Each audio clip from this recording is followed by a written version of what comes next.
नमस्कार, झारखंड समाचार में आप सबों का स्वागत है। आइए जानते हैं आज की छोटी बड़ी मुख्य खबरों को। झारखंड में 3 रुपया तक महंगा होगा पेट्रोल और डीजल। 350 करोड़ रुपया सालाना अतिरिक्त होगी सरकार की कमाई। इसी सप्ताह लागू करने की है संभावना। झारखंड में पेट्रोल और डीजल महंगा हो सकता है। राज्य सरकार इसकी तैयारी में लगी हुई है। सरकार का मकसद राजस्व बढ़ाने की है। दरअसल राज्य सरकार सेस यानी कि उपकर लगाने की तैयारी कर रही है। दरअसल पथ निर्माण विभाग ने सड़कों के निर्माण के लिए सेस यानी कि उपकर लगाने को लेकर नियमावली का प्रारूप तैयार किया है। वाणिज्य कर विभाग ने सेस लगाने और उसकी वसूली करने पर सहमति भी दे दी है। इसके लिए कैबिनेट की मंजूरी लेनी होगी। सेस की वसूली कैसी होगी यह अभी तय नहीं हुआ है। इस पर मंथन चल रहा है। सेस कितना लगेगा यह कैबिनेट की बैठक में तय होगा। सूत्रों के अनुसार सारी प्रक्रिया पूरी कर इसी सप्ताह के अंत तक इसे लागू किए जाने की संभावना है। सूत्रों का कहना है कि इससे करीब 350 करोड़ रुपया सालाना अतिरिक्त राजस्व बढ़ सकता है। आप सबको बता दूं कि पहले बेट बढ़ाने की तैयारी थी, लेकिन बाद में सेस लगाने का फैसला लिया गया। बाबूलाल ने पेट्रोल और डीजल की कीमतों में बढ़ोतरी की तैयारी पर उठाए सवाल। बीजेपी के प्रदेश अध्यक्ष बाबूलाल मरांडी ने पेट्रोल डीजल कीमत में बढ़ोतरी की तैयारी को लेकर सवाल उठाए हैं। बाबूलाल ने एक्स पर लिखा है कि राज्य में पेट्रोल डीजल के दामों में सेस लगाकर 2 से 3 रुपए प्रति लीटर बढ़ोतरी की तैयारी चल रही है। सीएम द्वारा राजस्व बढ़ाने के निर्देश के बाद अधिकारी जनता के पॉकेट पर बोझ लादकर सरकारी खजाना भरने का प्रयास कर रहे हैं। वहीं बाबूलाल ने सीएम से कहा है कि यह जन विरोधी फैसला तत्काल वापस लें, क्योंकि इससे रोजमर्रा की चीजों में काफी महंगाई आ सकती है। इस बेतुके निर्णय का जनजीवन पर बुरा असर पड़ेगा। बाबूलाल ने लिखा है कि पहले बिजली दर में बढ़ोतरी का प्रस्ताव और अब पेट्रोल डीजल के दामों में बढ़ोतरी के संकेत को देखकर जनता समझ चुकी है आपने अव्यवहारिक चुनावी वादे कर उनके साथ कितना बड़ा छल किया है। राजस्व को बढ़ाने के लिए छटपटाहट में लिया जा रहा आपका निर्णय जनता में भारी असंतोष पैदा कर रहा है। उम्मीद है कि सारे जनप्रतिनिधि भी राजनीति से ऊपर उठकर आम जनजीवन पर दुष्प्रभाव डालने वाले इस निर्णय को वापस कराने की पहल करेंगे। 28 दिसंबर को सीएम देंगे 56 लाख महिलाओं को तोहफा। मैया योजना की राशि होगी ट्रांसफर। मुख्यमंत्री हेमंत सोरेन 28 दिसंबर को राज्य की लगभग 56 लाख महिलाओं को तोहफा देंगी। इस दिन नामकुम में होने वाले कार्यक्रम के दौरान मैया सम्मान योजना की राशि उनके अकाउंट में ट्रांसफर की जाएगी। इसके लिए राज्य सरकार ने 5,225 करोड़ की राशि भी सभी जिलों को आवंटित कर दी है। महिलाओं के खाते में राशि भेजने की जानकारी लाभुकों को SMS के जरिए भी दी जाएगी। इसके लिए महिला बाल विकास विभाग ने लगभग 1.5 करोड़ SMS भी खरीदे हैं। झारखंड में राशन कार्ड का नहीं कराया है E-KYC तो जल्द कराने बढ़ गई है तारीख। अगर आप भी झारखंड के राशन कार्ड होल्डर हैं और आपने अब तक E-KYC नहीं कराया है तो आपके लिए बड़ी खुशखबरी है, क्योंकि खाद्य आपूर्ति विभाग ने E-KYC कराने की तारीख 28 फरवरी तक बढ़ा दी है। प्रभारी सचिव उमा शंकर सिंह ने इसकी जानकारी दी। उन्होंने रांची, जमशेदपुर और धनबाद के SRO और जिला आपूर्ति पदाधिकारी को निर्धारित अवधि में E-KYC का कार्य पूरा करने का निर्देश दिया है। घर बैठे मिलेगी अस्पताल में उपलब्ध दवाओं की जानकारी। झारखंड के कई जिलों में शुरू होगी ई-मेडिसिन स्कीम।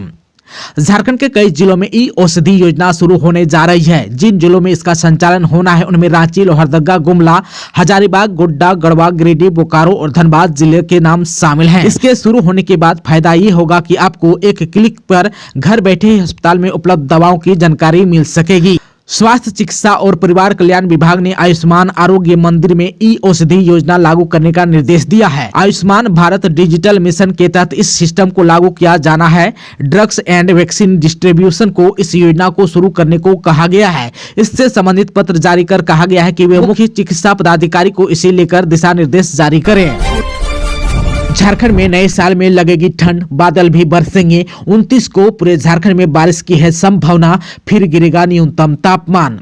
झारखंड में साल के आखिरी दिन बादल बारिश के साथ बीतने की संभावना दिखाई दे रही है। वहीं नए साल का स्वागत भी कड़ाके की ठंड के साथ होने वाली है। ऐसा इसलिए होने वाला है क्योंकि पाकिस्तान के रास्ते आ रहा है एक वेस्टर्न डिस्टर्बेंस जो राज्य के मौसम का मिजाज बिगाड़ने वाला है। इस वेस्टर्न डिस्टर्बेंस का झारखंड में असर देखने को मिलेगा। मौसम विभाग ने बताया कि इसकी वजह से लगभग आधे झारखंड में बारिश होगी। वहीं 28 और 29 दिसंबर को बादल छाने से न्यूनतम तापमान 1 से 2 डिग्री बढ़ेगा। वहीं इस दिन राज्य के 14 जिलों में बारिश की संभावना जताई गई है। राज्य के पश्चिमी और निकटवर्ती उत्तरी भाग यानी कि पलामू, गढ़वा, चतरा, कोडरमा, लातेहार और लोहरदगा जिले में कहीं कहीं पर हल्की बारिश हो सकती है। राज्य में आंशिक बादल छाए रहेंगे और हल्की बारिश होने की संभावना है। नेतरहाट आवासीय विद्यालय के एडमिनिस्ट्रेटिव ऑफिसर को एसीबी ने घूस लेते दबोचा। झारखंड के प्रसिद्ध शिक्षण संस्थान में शुमार नेतरहाट आवासीय विद्यालय के एडमिनिस्ट्रेटिव ऑफिसर को एसीबी की टीम ने घूस लेते गिरफ्तार किया है। पलामू प्रमंडल की एसीबी की टीम ने गुरुवार की सुबह स्कूल के एडमिनिस्ट्रेटिव ऑफिसर रोशन कुमार बख्शी को 50,000 घूस लेते गिरफ्तार किया है। एसीबी की टीम रोशन कुमार बख्शी को अपने साथ पलामू लेकर चली गई, जहां उनके साथ पूछताछ के बाद आगे की कार्रवाई की जाएगी। झारखंड में 21 होमगार्ड जवानों को इलाज के लिए मिले 38.46 लाख। पुलिस जवानों की तरह होमगार्ड जवानों को भी कल्याण कोष से इलाज के लिए राशि मिली है। झारखंड होमगार्ड के 21 जवानों को इलाज के लिए कल्याण कोष से 38.86 लाख रुपए मिले हैं। जिन जवानों को राशि मिले हैं उनमें दिवाकर कुमार मिश्रा, संजय कुमार बैठा, बैद्यनाथ महतो, राम कुमार राय, विद्याभूषण राय, मुद्रिका शाह, मनोज कुमार यादव, कन्हैया प्रसाद के पुत्र रोहित कुमार, विपिन बिहारी तिवारी, घनश्याम सिंह, ब्रिजलेश कुमार, मोहम्मद रशीद, वीरेंद्र पांडे, सुधीर प्रजापति, शाहनवाज आलम की पुत्री नफीसा रानी, राजेश्वर उपाध्याय, असीम अंसारी, इंद्रनाथ साहू, अनिल कुशकू, विकास मुंडा और बबीता कुमारी शामिल है। गुमला में बंदूक की छर्रे से बच्ची हुआ घायल, रिम्स रेफर, पुलिस कर रही है जांच। गुमला जिले के कुड़ुमगढ़ थाना स्थित सकरा पहाड़ टोली में बंदूक की छर्रे से एक बच्ची गंभीर रूप से घायल हो गई। जानकारी के अनुसार घर में रखे भरटुआ बंदूक के फायर होने से अनुष्का यानी कि 8 वर्षीय गंभीर रूप से घायल हुई है। बच्ची को बंदूक के छर्रे से पेट में चोट लगी है। परिजनों ने घटना की जानकारी पुलिस को नहीं दी और आनंद फानने में उसे गुमला के एक निजी अस्पताल ले गए, जहाँ चिकित्सकों ने उसकी गंभीर स्थिति को देखते हुए रांची रिम्स रेफर कर दिया है। वहीं पुलिस ने बताया कि अनुष्का के घर से भरटुआ बंदूक बरामद कर ली गई है। पुलिस ने जख्मी बच्ची और उसके परिजनों के बयान भी दर्ज कर लिए हैं और मामले की जांच कर रही है। इस घटना के बाद पुलिस ने लोगों से अपील की है कि ऐसी घटनाओं की सूचना तुरंत पुलिस को दें ताकि समय पर मदद मिल सके। वहीं पुलिस ने कहा कि इस मामले में आगे की कार्रवाई की जा रही है। पूरी स्थिति पर पुलिस नजर बनाए हुए है।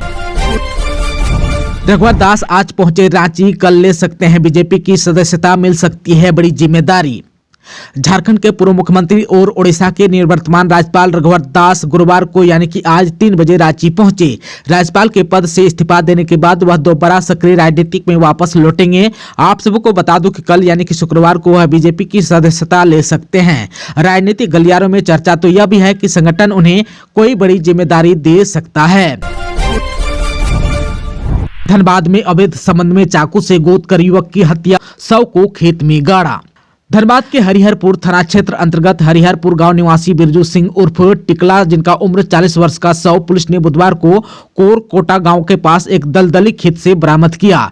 टिकला पिछले 8 दिनों से गायब था। पुलिस के अनुसार एक महिला से अवैध संबंध में टिकला की नृशंस हत्या कर शव को खेत में गाड़ दिया गया था। पुलिस ने हत्या आरोपी कपिल ठाकुर को गिरफ्तार कर लिया है। उसने पुलिस के समक्ष हत्या करने की बात स्वीकार कर ली है। टिकला सिंह की बहन रुखसाना खातून की शिकायत पर बुधवार की शाम हरिहरपुर थाना में कांड संख्या 90/2024 के तहत कपिल ठाकुर, सुखदेव ठाकुर, काशी ठाकुर और लक्खी देवी के खिलाफ हत्या का मामला दर्ज किया गया। पुलिस ने शव को पोस्टमार्टम के लिए धनबाद भेज दिया है। सड़क हादसे में बाइक सवार एक युवक की हुई मौत। एक ही बाइक पर सवार थे 3 दोस्त, 2 की हालत गंभीर। पश्चिमी सिंहभूम में बुधवार की बाइक की ऑटो से टक्कर हो गई। हादसे में एक युवक की मौत हो गई जबकि 2 युवक जख्मी हो गए। तीनों युवक एक ही बाइक पर सवार थे। घटना चक्रधरपुर सोनवा मुख्य मार्ग के सिलफोड़ी गांव के पास हुई। मृतक की पहचान ईश्वर मांझी के रूप में की गई। वहीं घायलों में सोनू साहू और संदीप महतो शामिल हैं। तीनों एक ही बाइक से चक्रधरपुर की ओर आ रहे थे। इसी दौरान उनकी बाइक की टक्कर एक ऑटो से हो गई। स्थानीय लोगों की मदद से तीनों घायलों को अस्पताल पहुंचाया गया, जहां ईश्वर मांझी को डॉक्टर ने मृत घोषित कर दिया। वहीं डॉक्टर ने सोनू साहू और संदीप महतो को सदर अस्पताल चाईबासा रेफर कर दिया है।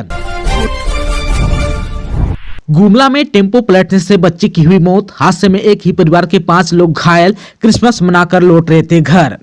गुमला के सिसई थाना के अलमुंडा के पास बुधवार की शाम टेम्पो पलटने से आमकुली निवासी विजय लोहरा की बेटी अंजनी कुमारी, जिसका उम्र 9 वर्ष की मौत हो गई। वहीं टेम्पो में सवार होलिका कुमारी, विष्णु कुमार, सुनीता देवी, अर्जुन लोहरा और घुरन लोहरा घायल हो गए। सभी एक ही परिवार के सदस्य हैं। घायलों का प्राथमिक इलाज रेफरल अस्पताल सिसई में होने के बाद सभी को सदर अस्पताल गुमला रेफर कर दिया गया। सदर अस्पताल पहुंचने पर डॉक्टर राहुल देव द्वारा अंजनी को मृत घोषित कर दिया गया, जबकि बाकी घायलों का इलाज सदर अस्पताल में चल रहा है।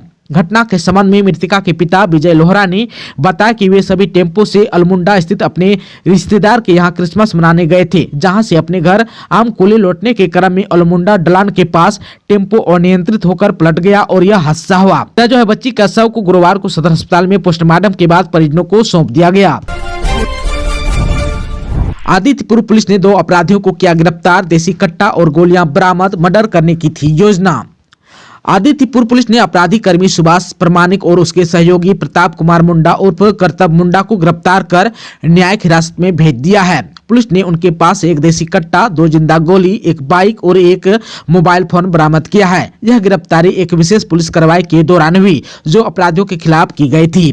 पुलिस थाना प्रभारी राजीव कुमार सिंह ने बताया कि पुलिस को गुप्त सूचना मिली थी कि कुछ संदिग्ध अपराधी इलाके में आपराधिक गतिविधियों में लिप्त है। इस सूचना के आधार पर बीती रात असियाना मोड़ के पास एंटी क्राइम चेकिंग अभियान चलाया गया। इस दौरान पुलिस ने टाटा की ओर से आ रहे एक बाइक सवार को रोका। बाइक सवार पुलिस को देख भागने की कोशिश करने लगा, लेकिन पुलिस ने उसे खदेड़ कर पकड़ लिया। पूछताछ में उसने अपना नाम प्रताप कुमार मुंडा उर्फ कर्तव्य मुंडा बताया। उसके पास एक देसी कट्टा और 2 जिंदा गोलियां बरामद की गई।